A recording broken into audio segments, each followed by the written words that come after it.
Hello, guys. Good morning. Happy coffee talk. Coffee this morning is in my Bumblebee mug, and it is the best ever. If you are not watching this on YouTube and you're just listening on the podcast, I'm actually in my winter jacket because I went for a walk this morning, a 3-mile walk, which I've been doing most mornings right now, and it was cold as balls or shit or whatever. It was cold. It was like 30 something degrees, which is kind of fine, but it was windy. And so the wind plus the cold, I'm still frozen, and I've been inside for like 30 minutes now. So I'm still wearing my jacket. This coffee is as amazing as ever. This is Fulcrum Coffee. They actually participated in our Fit Me event. And so I had a couple of bags of Fulcrum coffee left over. So I just started tapping into this, and it is solid. They are a Seattle roaster. Here comes Bonnie. She's all excited because she got to walk with me this morning. I alternate dogs, by the way. I have 2 big dogs. I have Rocky. You can see him behind me if you're on YouTube. He is a 140-pound Mastiff mutt that we rescued. He's sitting on my nice new pillow that I just bought from Amazon. Thanks, Rocky, with your dirty paws. I'm sure you love that pillow. And then I have Bonnie, who is the exact opposite of a junkyard dog you find on the street. She is I think she's probably like 80 or 90 pounds, but she looks a lot bigger because she's got all this fluffy fur. Bernedoodle, half Bernese Mountain Dog and half Poodle that I got when I was pregnant with my daughter, Georgia, because I was like, oh, I need a hypoallergenic, like easy to train, bougie dog. And then so I have a bougie dog, and then I have a junkyard dog. Is what I call them. And they are the pair, but I only take one typically on a walk at a time just because then I can focus on them. And so I alternate. But I want to dive into the coffee talk topic, but I need to do 2 things first, which is I want to give you a quick update on my goals-oriented challenge that I'm doing for myself. So if you don't know what I'm talking about, go back and look at the episode that's titled "You're Setting the Wrong Kind of Goals." I did it 2 weeks ago, and I decided that I was going to be doing some process-oriented goals. So things that I would do every single day, and then I would measure the outcome. So I wouldn't be outcome focused, I'd be process focused. And I've learned a lot along the way actually about what process focused means, and I did a podcast on that. So catch up over the past 2 weeks. But part of my accountability in this little game that I'm playing for myself is telling you kind of how the last week went and what I'm changing about this week. Kind of like how a coaching call goes. So in a coaching call, that's very much how it is. It's like you set very actionable targets, things that you can say like, did I do it? Yes or no? That is how you know it's a good target, right? Because it's like, I want to be healthier. Like, did you do it? Yes or no? That's really hard to answer. But, I'm going to do meal prep on Sunday for an hour. Did you do it? Yes or no? Like, you can answer that, right? So I set very actionable targets for myself for each week. So it is 10,000 steps a day. These are my actionable targets. So if you heard them, you're going to hear them again because there's nothing new under the sun and these things work. And this is what I'm focused on. And remember, I didn't set a specific outcome goal, but my overall general goal is to change my body composition a little bit, to lose some body fat, maintain my muscle. That's the goal. There's no fixed number on the scale or something that I'm looking for, but body fat loss is my goal for the next 10 weeks because I'm 2 weeks in. So here's what I set as actionable targets for myself. 10,000 steps a day. I sit a lot, by the way, because I coach from the computer. I work all the Fit Me stuffs from the computer. So 10,000 steps a day is the first goal. The second goal is to track all my food, which I don't do year round, by the way, but to track my food using an app and be accurate, and then to be in a calorie deficit. Because if you want to lose fat, you got to be in a calorie deficit. That's how it works. And I already know that I was eating at a really good, healthy maintenance calorie level before I started this, which is necessary before you go into a calorie deficit, by the way. You do not want to just do a random diet or lower your calories without knowing if you have been eating enough calories for your body. So I'm tracking my food, eating in a calorie deficit. 100 ounces of water is my goal for each day. And then each week, my goal is to do 2 jujitsu sessions, 2 sort of like functional bodybuilding sessions, working on my like strength and balance and overall, the symmetry in my body in terms of muscle strength. Think of it like bodybuilding stuff, but like functional. And then 2 CrossFit classes a week. So those are my goals, process goals. First week went medium okay. So here's my update on last week. Last week, I kind of got sick of myself with this whole 10K everyday thing because it was getting hard and it was annoying because I was just trying to make up steps at the end of the day. And so I'm like, this is not going to work for me. I need to knock this all out in one go. And so I was actually cruising along through the week and I tweaked my adductor, ironically. Like it's the muscle that connects into your groin and you pull your leg in. That is like you would squeeze something together, kind of like the thigh master kind of thing, that muscle. I tweaked that muscle last week on Thursday. And so Friday morning I woke up and I was like, well, I can't work out. So maybe I'll just walk and I'll knock out my walk, all of it now, And I'm like, so what if I do a 3-mile loop? That's going to take me to 7,500 steps right there. And then I don't have to do anything the rest of the day. I can just do my normal day and I'll hit my goal. And so I did that on Friday. So it's kind of a gift that I got that little tweaked muscle actually, because through that, it solved one of my problems, which was that trying to fit it in throughout the day wasn't working for me. Everybody is different, right? I actually encourage people to squeeze in steps throughout the day. But it just depends on you. And for me, that wasn't working. I wasn't getting enough of it in because I would just get going at my computer, get talking to clients and not do it. So spending 1 hour and knocking out 7,500 steps feels a lot more maintainable to me, to be honest. And I get to use that time to either talk on the phone or to listen to an audiobook or just to think. And so I started doing that on Thursday last week and I've done it ever since. So Thursday, Friday, Saturday, Sunday, Monday. And today, Tuesday. So that are Friday, Saturday, Sunday, Monday, Tuesday.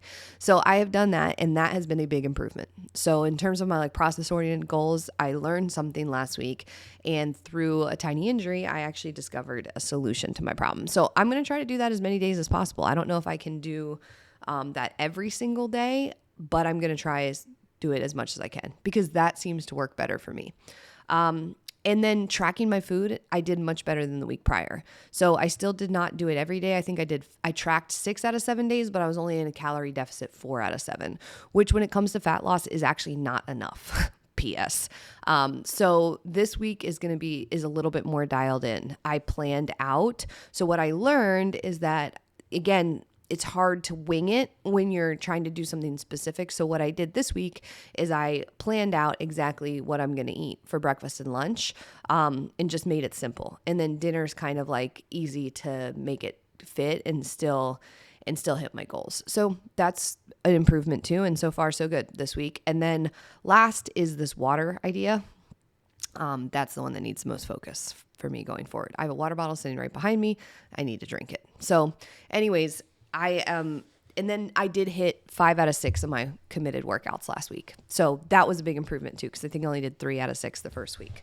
So anyways, overall step in the right direction. But even me, who's been, again, coaching for a decade, and helping people with nutrition, fitness, exercise, sometimes it just takes a little bit and you have to actually be committed to the long term and not just say like, okay, well, I didn't succeed week 1, so I guess it's not going to work for me. Even me, I have to say like, here's my targets. Okay, here's how week 1 went. Like, what did I learn? How am I going to adjust it? Okay, now week 2 and the same thing. So now I'm in week 3. I don't know if this is helpful for you to hear all of this, but I feel like just giving you the play-by-play of even that this is hard for me might be helpful because you can apply it to your life. And so yeah, the thing is that I committed to 12 weeks of doing this. So this is week 3. And I'm going to have to be intentional about succeeding in these process-oriented goals. So on Wednesday this week, I'll actually do update pictures. So I did take pictures at the beginning and did my weight. And so I will give an update on that too on Wednesday, tomorrow. So that is the little update of the day. And then I wanted to share a conversation that I had with a client. She's in our 28-day group and she's actually going to be moving into our full coaching group, into our program and our Fit Me Body program. But I wanted to share the conversation that we had because I feel like this is so true to so many people. And so I want to use like the last part of this coffee talk episode to share something that she said that I feel like is very profound, and also really universal. So we were talking about the progress that she's made over the past couple of weeks, and then talked about the game plan and what, how moving through this next year, we can actually get her to her goal. And so I explained the program, how it's going to work specific to her, her body, her diet history, everything. Like, here's what you need to reach that goal. And her goal is a weight loss goal. But it's not at all costs. Like, this is her real life. So it's a weight loss goal for her real life. And so we talked about that. And then, it's like, well, what's holding you back? Like what feels like a reservation right now? And she said, it's my own ability to follow through. And I thought that that was so honest, and I respected that so much because that is so real for so many people. They see something in front of them, like this coaching opportunity, right? Like I've been working with her for a couple of weeks. I know what she needs. I'm 100% certain I can offer to her with confidence, saying that we can deliver it. So this is not about, will the thing work, right? Like the program is there, it's going to work. And I know at this point she trusts me because we've had good conversations. So she trusts me. She trusts that the program is going to work, but she doesn't trust herself. And she's really afraid that, even with saying, yeah, I'm going to do something, that life will happen and then she won't. And I'm like, I get it. That is, again, something that if I could snap my fingers and have that go away, well, man, wouldn't that be magical? I'd be the most popular girl in the universe. But the thing is that is part of the problem. And most of the time we don't think of it that way. We think like, oh, my body is the problem, or my weight's the problem, my nutrition's the problem, my exercise is the problem. Yes, part of that. Those are like the problems that we can obviously see and are going to solve. But also part of the problem is the follow through, is the commitment. And then we get in our own way and then we don't follow through. And so inside of a good coaching program, you actually address that problem too, because that piece doesn't really change no matter whether you sign up or not. What you have to do is solve it over time. And there's a very specific way to do that. So what I told her is I said, listen, you're going to have that doubt in 2 weeks, in a month. You're going to kind of want to like not keep going with yourself and the goals that you've made to yourself, whether you sign up for coaching or not. The difference is that when you sign up for coaching, we're actually going to work through that with you. We're not going to let you quit. And then you're going to build confidence, because what's going to happen is instead of quitting, which is the old pattern, you're going to stay. Even though you wanted to self-sabotage, even though you might have fallen off for a couple of days, even though you might have felt like you got in your own way a little bit, you aren't, because you put yourself in a position with coaching and support and people who understand that to bring you back home.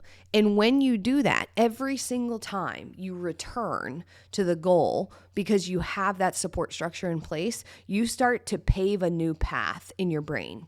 Your path starts to become, I am somebody who follows through because I'm not giving up, and I put myself in a position to succeed with support. Because follow through on our own is pretty tricky, to be honest. Listen, again, I've been coaching for 10 years, and I'm still using levels of accountability and support to do my goals, my personal goals. I still use coaching.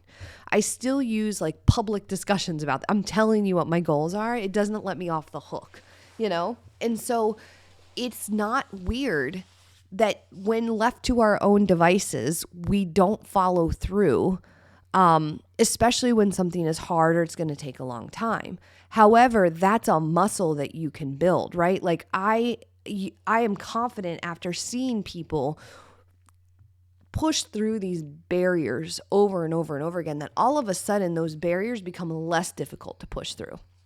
I even had a conversation with somebody else last week. She said she fell off. And she was on track and then she fell off. And it had been 5 days since she felt like she was like hitting the things. And I said, well, that's why we're having this conversation. Now you're back on track, right? And she's like, right. And I was like, well, next time let's make it 3 days, right? Like, let's make it 2 days, 1 day that it takes for you to get back on track. That's improvement. It's not that you'll never fall off. It's not that you'll never have doubt. It's that you start to build this muscle, this skill set where you get back on track faster. You utilize your support. You don't give up on yourself, and you start to flex that muscle. And if you pair that muscle with your actual muscles, with the muscles that you're building, in your body, and good nutrition changes, you've just created a healthy lifestyle shift for your entire life, and a confidence shift that will translate into other areas. Because when we create evidence that we are not someone who follows through, we start to look for examples of that in our life. And so we'll look for examples of I didn't follow through. We'll look for examples of, I'm probably not going to do that because I'll never stick with it. Instead, we can look for examples of, look what I did. I set this little goal and I achieved it. I set this little thing and I achieved it. And I wanted to quit, but I didn't. And I kept going and I asked for help. or I stuck with the plan, or I fell off for 5 days, but then I got back on. I would have never done that before. That is the pattern of creating confidence. And so I just love that she was so honest about this. I love that she shared this with me, and I told her confidently that that's part of what we're going to change, is that feeling. And then that will translate into so many other areas of her life. But at the end of the day, that self-doubt, I can't just snap my fingers and make it go away. I wish I could. That's part of what you're going to work on changing. And again, it doesn't happen overnight. It's a muscle you build. It takes effort. It also takes commitment. But at the same time, it's so much easier with support. It's so much easier with other people who've built that muscle before. And so, yeah, I love that she was that honest. And I think it'll be amazing to see that piece change.